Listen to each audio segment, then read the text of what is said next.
Барлықтарыңызға сәлем. Тарихта жоспарлы түрде мінсіз орындалған қылмыстар көп. Ал енді мынандай оқиғаны елестетіп көріңіздер. Бір адам бүтіндей ұшақты басып алады. Сол арқылы ақша өндіріп, ұшақтан секіріп кетеді де ғайып болады. Оны сол жағдайдан соң ешкім көрмейді.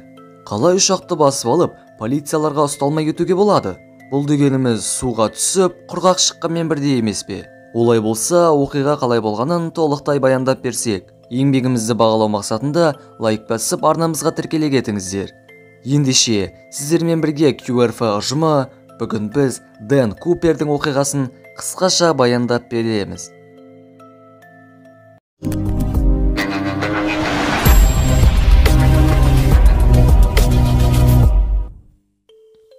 Оқиға 1971 жылдың 24 қарашасында орын алды. Сол күні Портленд әуежайына қолына қара чемодан ұстаған орта жастағы ер адам Northwest Orient Airlines әуе компаниясының тіркеу кассасына келіп, өзін Дэн Куперді таныстырады да Сиэтлге қарай $20 билет сатып алады.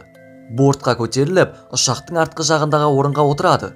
Сағат 14:50-де ұшақ ұшып, 8 минут өткеннен соң Дэн Купер Флоренс Шафнер есімді стюардессаға бір хат береді. Алғашқыда ол хатқа мән бермей, жай ғана қалтасына сала салады. Бұны байқаған Дэби Купер стюардессаға жақынырақ келіп, қағазда не жазылғанын дәл қазір оқығаныңыз жөн болады дейді. Флоренс хатты ашып, Дэннің чемоданында бомба бар екенін және қажет болса оны іске қосуға дайын екендігін біледі. Содан соң Купер Шафнерден қасына отыруына сұрап, оған тыныш қана чемоданды ашып, бомбаны көрсетеді. Көрсеткеннен соң чемоданын жауып, стюардессаның құлағына өзінің талаптарын пилотқа жеткізуін сұрайды. Оның талабы мынандай еді: келесі жанармай бекетіне ұшақты қондырып, тек қана $20 етіп $200,000 және 2 парашют дайындап қою. Бұның бәрін стюардесса рейстің командиріне жеткізеді. Командир Сиэтлдің аэропортымен байланысып, барлығын баяндайды. $200,000 үшін бұндай тәуекелге барудың не керегі бар? Сол уақыттағы курспен салыстырғанда қазіргі $1,5 миллион. Сиэтл полициясы мен ФБРлер Куперге парашют пен ақшасын тауып беруге уақыттары жеткілікті болу үшін ұшақ әуеде 2 сағаттай айналып жүреді. Ал жолаушыларға техникалық ақауларға байланысты Сиэтлге кешігіп барамыз деп ескертеді. Солай ұшақ Сиэтлдегі әуежайға қонады. Купер снайперлер іште не болып жатқанын көрмес үшін ұшқыштарға кабинадағы шамдарды өшіріп, терезедегі перделерді түсіруді бұйырады. Артқы есіктен талап етілген $200,000 мен парашюттер келгеннен соң Купер жолаушыларды босатады. Жанармай құю барысында ол экипажға өзінің ұшу жоспарын айтып үлгереді. Ұшақ максимум 3000 метр биіктікте, ал жылдамдықты ең төменге етіп, Невада штатындағы Рино қаласына қарай ұшуын бұйырады. Жанармай толғаннан соң ұшақ әуеге көтеріліп, артынан 2 әскери ұшақ түседі. Купер болса бұл туралы хабарсыз еді. Ұшақ кішкене биіктікке көтерілгеннен соң Дэн қалған экипаж мүшелеріне өзі айтпайынша кабинадан шықпауын талап етеді.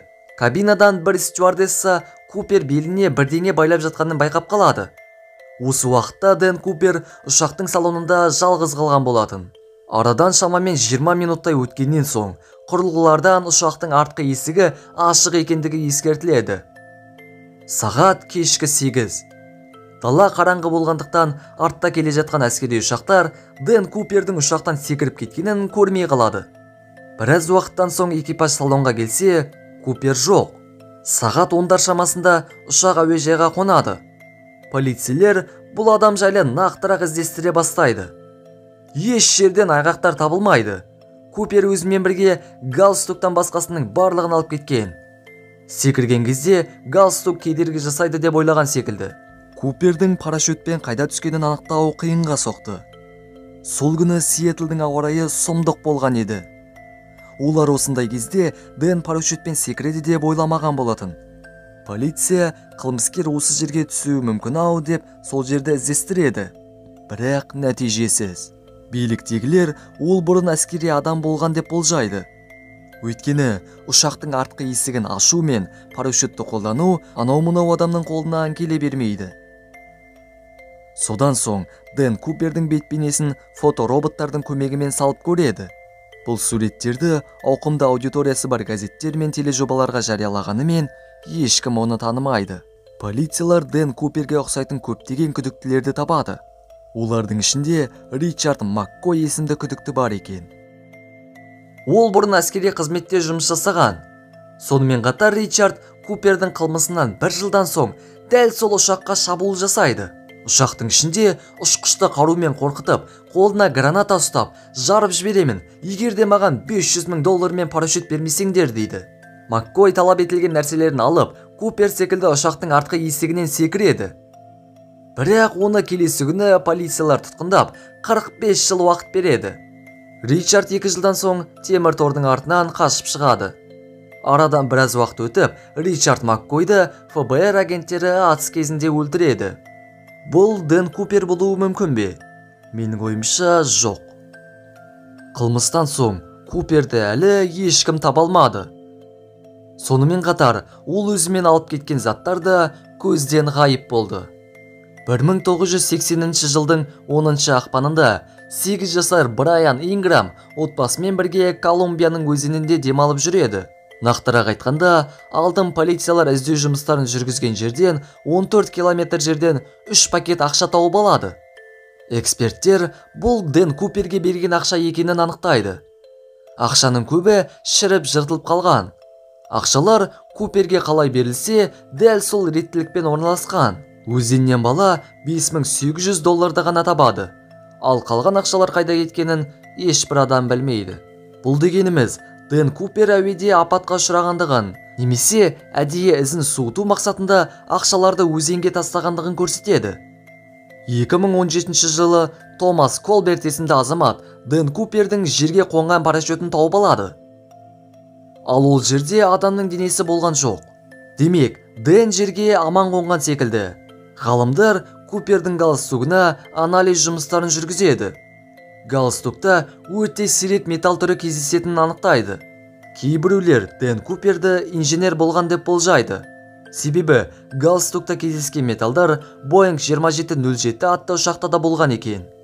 Солай Дэн бұрыннан ұшақтан қыр-сырларын білген.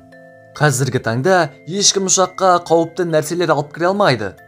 Ұшақтың қауіпсіздік кеңесі жолаушыларды сканер арқылы нақты тексереді. Сол уақыттары жағдай басқаша болған еді. Дэн Купердің қылмысы ұшақты басып алудағы жалғыз шешімін таппаған қылмыс болып тарихта қалды.